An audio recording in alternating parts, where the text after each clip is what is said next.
Hi ನಮಸ್ಕಾರ ಎಲ್ಲರಿಗೂ. ಇವತ್ತು ನಾನು ರುಚಿಕರವಾದ ಬಾದಾಮ್ ಸ್ಟಿಕ್ ಮನೆಯಲ್ಲೇ ಮಾಡೋದು ಹೇಗೆ ಅಂತ ತಿಳಿಸ್ಕೊಡ್ತೀನಿ. ಇದು ಮಕ್ಕಳಿಗೆ ತುಂಬ ಇಷ್ಟ ಆಗುತ್ತೆ, ಮಾಡೋದು ಕೂಡ ತುಂಬ ಸುಲಭ.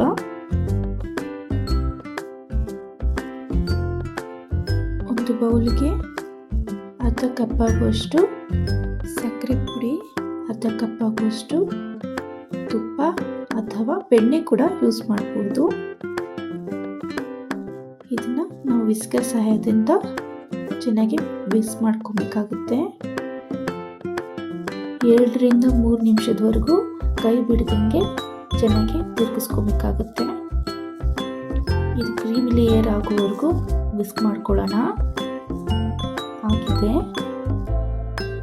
ಅರ್ಧ ಸ್ಪೂನ್ ವೆನಿಲಾ ಎಸೆನ್ಸ್, 3 ಸ್ಪೂನ್ ಬಾದಾಮ್ ಪೌಡರ್.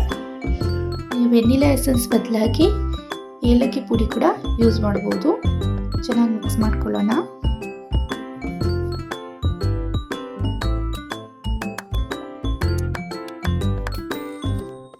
ಒಂದೂವರೆ ಕಪ್ ಆಗುವಷ್ಟು ಮೈದಾ ತಗೊಂಡಿದ್ದೀನಿ. ನೀವು ಬೇಕಾದರೆ ಗೋಧಿ ಹಿಟ್ಟು ಕೂಡ ಯೂಸ್ ಮಾಡ್ಬೋದು.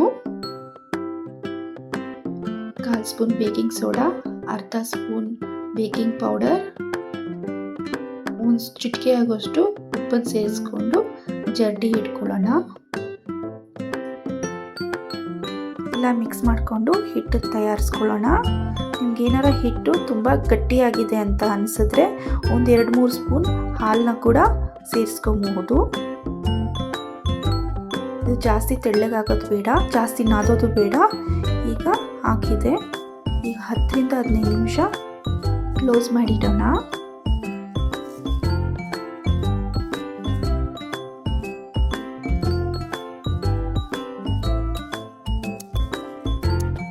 ನಾನೀಗ 10 ನಿಮಿಷ ಆದಮೇಲೆ ಇದನ್ನು ಲಟ್ಟಣಿಯಲ್ಲಿ ಲಟ್ಟಿಸ್ಕೊತಾ ಇದ್ದೀನಿ.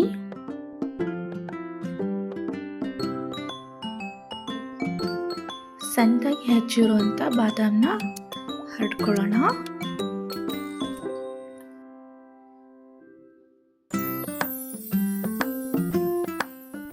ಇದನ್ನ ಇನ್ನೊಂದ್ಸತಿ ಇದ್ರ ಮೇಲ್ಗಡೆ ಒಂದ್ಸತಿ ಲಟ್ಟಿಸ್ಕೊಳ್ಳೋದ್ರಿಂದ ಎಲ್ಲ ಬಾದಾಮ್ ಪುಡಿ ಎಲ್ಲ ಅಂಟ್ಕೊಳ್ಳುತ್ತೆ.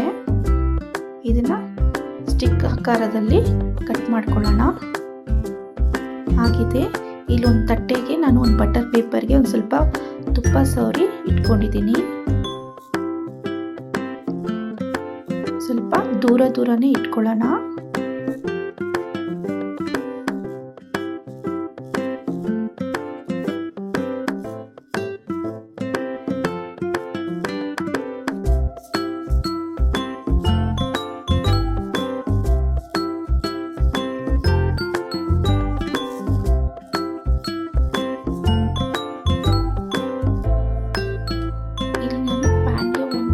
ಸ್ಟ್ಯಾಂಡ್ ಇಟ್ಟು 5 ನಿಮಿಷ ಪ್ರೀ ಹೀಟ್ ಮಾಡಿದ್ದೆ.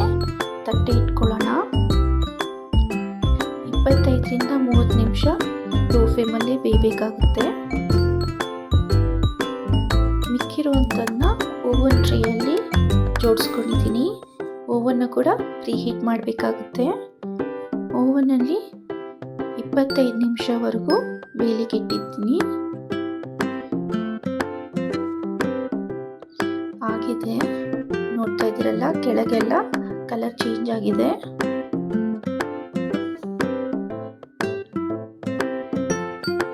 ಪ್ಯಾನಲ್ಲಿ ಮಾಡೋದಕ್ಕೂ ಓವನಲ್ಲಿ ಮಾಡೋದಕ್ಕೂ ಏನು ವ್ಯತ್ಯಾಸ ಇಲ್ಲ. ಕಲರ್ ಮಾತ್ರ ಚೇಂಜ್ ಆಗಿರುತ್ತೆ ಅಷ್ಟೇ. ಆದರೆ ರುಚಿ ಮಾತ್ರ ಎರಡು ಒಂದೇ ಇರುತ್ತೆ. ನೋಡಿ, ಇದು ನಾನು ಓವನಲ್ಲಿ ಮಾಡಿರೋದು. ಮಾಡಿರೋದು ಕೂಡ ಅಷ್ಟೇ ಕ್ರಂಚಿಯಾಗಿ ಬರುತ್ತೆ, ಅಷ್ಟೇ ರುಚಿಯಾಗೂ ಇರುತ್ತೆ. ನಿಮಗೆ ನನ್ನ ವಿಡಿಯೋ ಇಷ್ಟ ಆಗಿರಲಿ, ಪ್ಲೀಸ್ ಲೈಕ್ ಮಾಡಿ, ಶೇರ್ ಮಾಡಿ, ಸಬ್ಸ್ಕ್ರೈಬ್ ಮಾಡಿ. Thank you for watching.